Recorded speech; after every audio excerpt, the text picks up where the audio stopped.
really unique match tonight, the House of Clockwork Orange something. Can you just tell us how that works? To tell you the truth, I don't know what the hell Raven calls this match. I just know there's a lot of history between me and Raven. Lions, tigers, and bears. Oh my! There's going to be canes. There's going to be trash cans. There's going to be guardrails. There's going to be ladders. There's going to be violence. There's going to be Kevin Sullivan. Kevin, good to see you. I can't wait to get out the ring with you, buddy. God, I remember the days when I first started. You used to give me some great advice. Man, you used to beat the hell out of people. You know what? You're about as sadistic as they come, Kevin. Clockwork Orange, Raven, Kevin Sullivan, Sandman, Beer.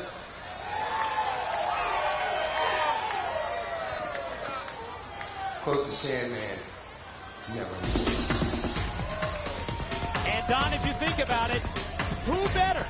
I'm not going to say to officiate, but who better to observe that wild matchup between Sandman and Raven than Kevin Sullivan himself, and we will see that later tonight. Last week, as we went off the air, Jeff Jarrett was the victim of a 3-on-1 attack. Let's take another look. Wait a minute! What the hell? Brian Lawler! David Flair? That's Eric Watts! Eric Watts has been a wrestling program in 3 years! Oh, he's got Jarrett throttled! I'm here to let the world know. And Jeff Jarrett, you know that you will regret what you did to us. Regret! What the hell is he talking about? Ladies and gentlemen, at this time, let me introduce to you the NWA World's Heavyweight Champion, Jeff Jarrett.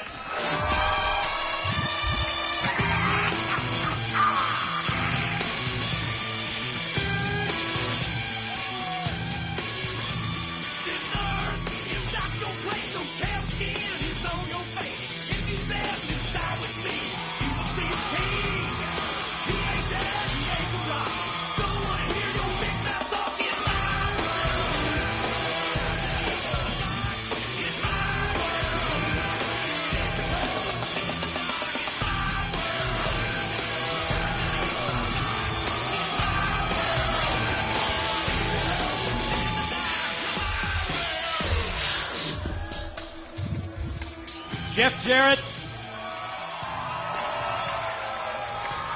I guess it should come as no surprise, because for the last 50 years, the person that has worn this NWA World Heavyweight Championship belt has had a target on their back.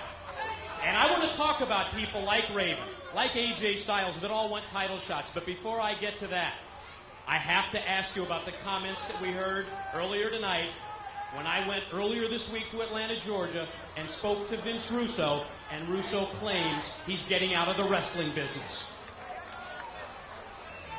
Well, you know, Mike, on the one hand, it's a little hard for me to believe. But on the other hand, I guess it's a hard pill for me to swallow. Because last week, when I brought Will and VJ on our program, which is seen worldwide now, that was tough. Was it a low blow? Did it show no compassion? Was it black-hearted? You damn right it was, Mike. You damn right it was. But I did it because I had a purpose in my mind why I needed to do that.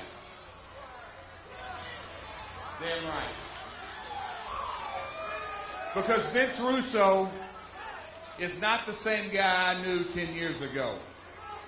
If I had to stoop to that level to get Vince to do the right thing and go back and become the old Vince Russo, then I'm going to do it.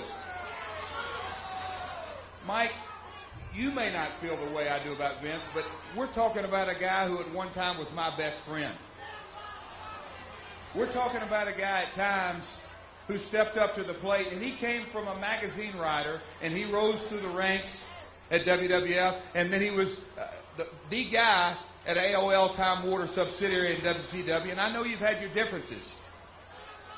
But you know, Vince, for all of his bad points, he's got some good points because he's so compassionate. You talk about big balls, he's got balls because he'll step up to the plate and try different things. But the last few months, it's not the same guy that I always considered my friend. He became deranged. He became sick. He became obsessed with sports entertainment extreme.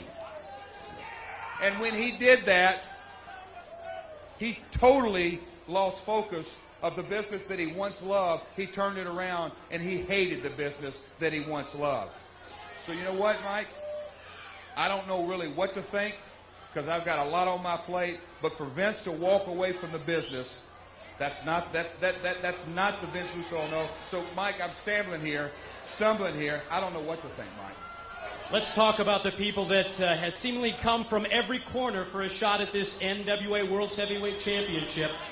Whether it's Raven, whether it's AJ Styles, even that attack last week that we just witnessed in the videotape with Watts, Flair, and Lawler. Let's take them one by one, Mike. Let's take them one by one. Hold on, Jarrett. Let's start with AJ Styles. Hold on, Jarrett.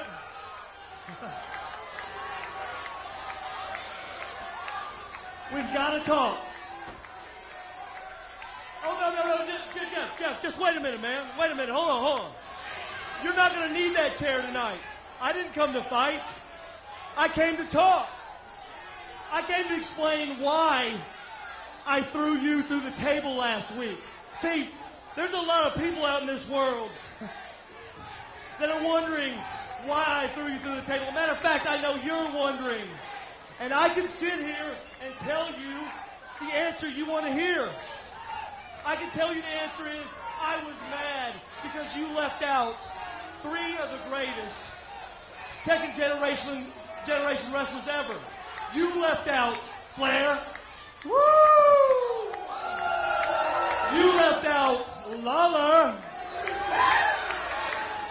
And you left out Watts. But no. That's not it. See, what we got to talk about is something that goes a little deeper. See, Jeff, don't you remember when you and me spent time together as a kid? Your dad a promoter, my dad a promoter. You came to my house. I came to your house. Your father and my father talked about the next great wrestlers. A matter of fact, you and me talked about how you and me would sell out across the nation in every arena. Remember when I went to college to play ball and you said, go get them. You're doing it right. Remember that? Yeah. Remember when I went to Germany and Japan and wrestled and you called me up to thank me? Hey, remember the contract in which I got in order to train Karl Malone, Dennis Rodman, and Jay Leno? Hey, remember when I was at the competition wrestling and you called me up and said, go get him. You're doing a great job. Oh, yeah. Well, see, that brings me to the problem, Jeff, because, see, you and me crossed paths. And when we crossed paths, Jeff, when we crossed paths of the WWF, and they started to hold down the thumb on me because they couldn't see the talent, Jeff, you didn't make a call. You were Double J. You were a star. But did you call? Did you make a call? Did you help me out, Jeff? Well, let's see, Jeff. Let me ask you this. Does it bother you that bad, Jeff, that it took you 10 years to make it to the big leagues? And it took me 21 days of training before I signed my first contract at WCW? Hey, Jeff, did it bother you that in 4 months I became Pro Wrestling Illustrated Rookie of the Year, Jeff? Hey, Jeff. Did it bother you that I was 6'6", 260 pounds, and you had to work your ass off every day in the gym to prove you were a heavyweight? Did that bother you, Jeff? Yeah.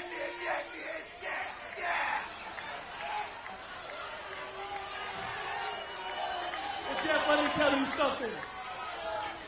It bothered me that you never raised a finger to call. That you've got an issue. You can tell it in your bones. And I'm going to tell you this, Jeff, right now. I'm not here because anyone can hold me down. I came on my own. See, my daddy's not the boss, and your daddy's not the boss. I came to prove myself. And just because of that, remember back last week? Remember these words. You are going to regret what you did to me.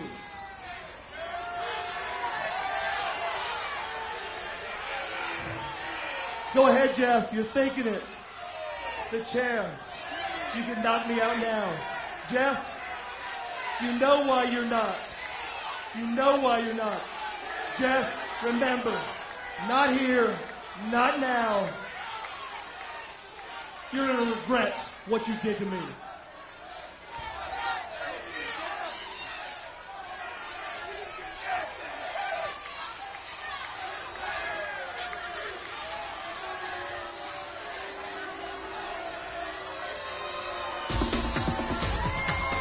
I'll tell you what, folks.